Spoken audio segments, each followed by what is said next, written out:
ನೋಡಿ, ಕಳೆದ 4 ದಿವಸದಿಂದ ಇಷ್ಟು ಸಮಸ್ಯೆ ಆಗಿರೋದಕ್ಕೆ ಇಡೀ ದೇಶಾದ್ಯಂತ ಅಲ್ಲೋಲ ಕಲ್ಲೋಲ ಆಗಿಬಿಟ್ಟಿದೆ. ಆದರೆ ಇಂಡಿಗೋ ಸಂಸ್ಥೆಯ CEO ಹೇಳ್ತಾರೆ, ಇನ್ನೂ 10 ದಿನ ಇದೇ ಸಮಸ್ಯೆ ಇರಬಹುದು ಅಂತ. ದೇಶಾದ್ಯಂತ ಇಂಡಿಗೋ ವಿಮಾನ ಡೋಲಾಯಮಾನವಾಗ್ಬಿಟ್ಟಿದೆ ಪರಿಸ್ಥಿತಿ. ಇಂಡಿಗೋ ಸಮಸ್ಯೆಗೆ ಸದ್ಯಕ್ಕಿಲ್ಲ ಪರಿಹಾರ. DGCA ಅವ್ರು ಹೇಳ್ತಾರೆ 2-3 ದಿನ ಅಂತ.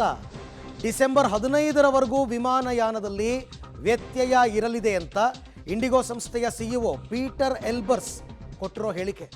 ಆಲ್ರೆಡಿ 1000ಕ್ಕೂ ಹೆಚ್ಚು ವಿಮಾನಗಳ ಹಾರಾಟ ರದ್ದಾಗಿದೆ.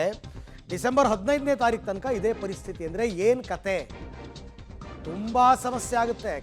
ತಾಂತ್ರಿಕ ತೊಂದರೆಗಳಿಂದ ಪರಿಸ್ಥಿತಿ ಬಿಗಡಾಯಿಸಿದೆ. ಆದಷ್ಟು ಬೇಗ ಎಲ್ಲವೂ ಸರಿಯಾಗುವ ವಿಶ್ವಾಸ ಇದೆ ಅಂತ CEO ಹೇಳಿದ್ದಾರೆ ಪೀಟರ್ ಎಲ್ಬರ್ಸ್. ಬಟ್ ನನ್ನ ಪ್ರಕಾರ ಅಂತೂ 4 ದಿನಕ್ಕೆ ಇಷ್ಟು ಸಮಸ್ಯೆ ಆದರೆ ಇನ್ನೂ 10 ದಿನ ಆದರೆ ಏನು ಗತಿ?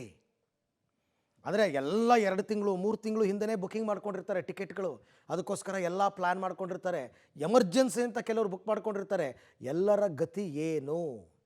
ಬೇರೆ ಏರ್ಲೈನ್ಸ್ ಇದೆ ಬಿಡಿ, ಅವ್ರು ಇವಾಗ ಸಿಕ್ಕಾಪಟ್ಟೆ ರೇಟ್ ಜಾಸ್ತಿ ಮಾಡ್ಕೊಂಡು ಕೂತಿದ್ದಾರೆ.